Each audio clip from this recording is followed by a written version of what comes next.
Hello, basketball fans, and happy March Madness to you all. Hopefully you're enjoying the tournament, assuming you're watching the tournament. But today we're going to talk about the NBA, because that's what we do here. We're getting ready for week 22 of the fantasy season, week 23 of the NBA season. We're going to break down the schedule, talk about some streaming waivers. Hopefully you're live in your playoffs. Let's get right into it. Let's start off this week how we always do, by breaking down pace and defense efficiency, see which teams to go after. Not much is changing because we're over 20 weeks into the season, but teams you want to go after: Houston, Sacramento, Portland, always locked in there at the top.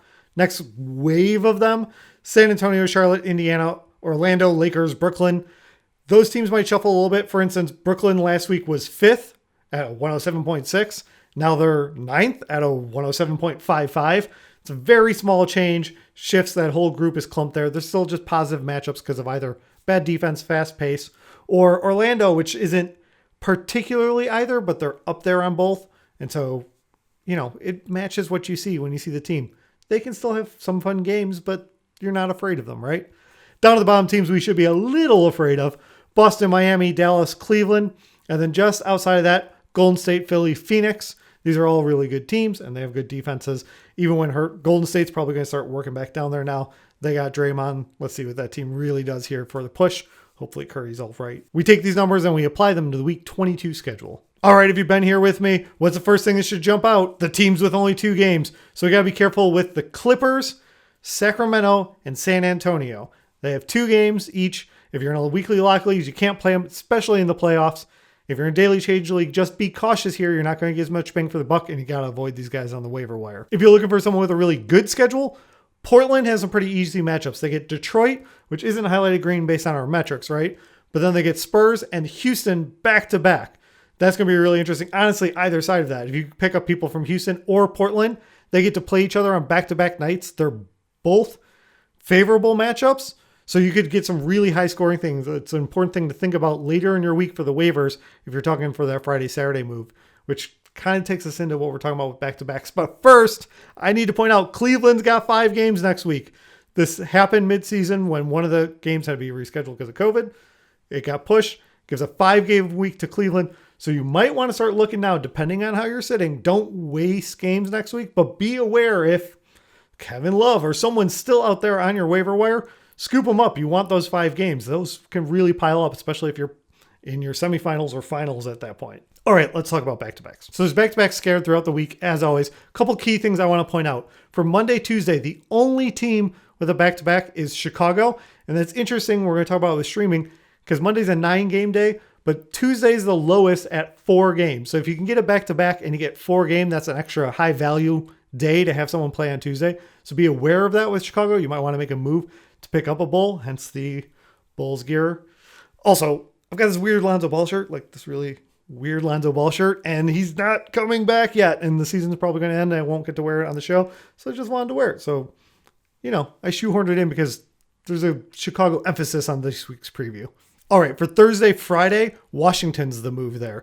There's the only people with the back-to-back there, and they're both good streaming days. We'll talk about that again, but this kind of bleeds into the same topic of what we're trying to attack. And if you're looking for that push at the end of the week, get after Saturday, Sunday, Brooklyn and New Orleans. They both have the back-to-back there. Those are the only 2 teams. So if you're playing well and you're just trying to push, you got some waiver moves, target those teams at the end of the week to help get you over the hump. For the downside of back-to-backs, guys we're concerned about resting. Let's run through the usual suspects. Connolly's got a half a game, meaning one side of the back-to-back in this week, so we'll see. Horford, he twice has a half a game, so he might miss at least one of those. Be aware. You guys do understand half a game, right? Yeah, it's fine. Embiid, he's got a half of a back-to-back. He's probably going to play. They've just been playing him anyway. The Heat, yes, they do, so check on Lowry, check on Jimmy. You got to be careful with that, although sometimes Jimmy misses it even without the back-to-back, but this is the best I can do to predict that. Eric Gordon, he has a full back-to-back and a half, so you're probably only going to get 2 games out of Eric Gordon if he's playing everything. Spencer Dinwiddie, no back-to-backs for Dallas. Otto Porter, he's got a full back-to-back and a half, plus Otto sometimes just rests. You got to stay on top of him if you're picking him up. And Zach LaVine for the Bulls. Yes, the Bulls have a back-to-back. Zach has played in it sometimes, but we want to be cautious with it. He's coming back from that knee. You might unexpectedly miss a game, so I want that on your radar. For Kyrie, Brooklyn's got 4 games. He's got 2 games on the road. He should probably play in both of them. And apparently Kyrie can just put up 50 or 60 every time he's playing now, at least based on this 2-game sample size of recent bias. So you definitely play him if he's there and hope for the best. With that, let's talk about streaming. First, we're going to run through the weekend and what it looks like. So Monday's got 9, Wednesday's got 11, and Saturday's got 8. Those games are over, what we call a low volume day. More than half the league is playing. But 9-8's not crazy. It's really Wednesday with the 11 game day, where if you're trying to pick someone up and get the most out of it, your roster's probably full on Wednesday. You've already got 11 games. You're probably not working anyone in. So we kind of want to avoid that when we're making our waiver moves, right? Other than that, we've got 4 good streaming days. Tuesday's got 4, Thursday's 5, Saturday, Friday and Sunday each have 7. So you can really get after that. Because of that, the top 2 teams, I think you might rate it differently, and we'll talk about it. Golden State and New York, they each have 3 good streaming days. So if you pick them up, you can use them for sure 3 days in your lineup. The downside is their 4th game for each of them is on that Wednesday high volume day. So they might be the same as a different team that's got a 3-game week, but happens to have a game on Saturday or something. When there's 8, you might still sneak them in. But they're the only teams with 3 streaming days. That said, I'm pretty interested in Washington. They've got 3 streaming, but their 4th game is not on Wednesday. It's Monday against Houston. So you still get the 3 streaming and you avoid Wednesday. I think that's probably actually better, even though their week is a little weird. The Houston's at the start of the week, and then everything else is condensed to the end of the week. So maybe you wait on Washington and pick them up. But notice, if you've only got so many moves and you do that, you can probably play these Washington players, all of them. And then probably Chicago, which, if this all didn't give it away, right? So Chicago only has 2 streaming days, but they avoid that Wednesday game. So you get the back-to-back to start your week, Monday, Tuesday. You could probably work them in there. And then Pelicans, Cleveland later in the week. None of them are on the highest volume day, even though there's only 2 streaming. Maybe you'd be more interested in New Orleans. They've got a similar thing. They've got 2 streaming days, but they avoid Wednesday. So you get a Monday game, and then the other 3 are all later in the week. So it's similar, but not quite as good as Washington. So those are the 4 teams I'm going after, right? New York and Golden State are kind of clean. You pick them up. You're playing for the second half of the week. Washington and Chicago, also 4 games, 3 or 2 streaming days. You get them in there.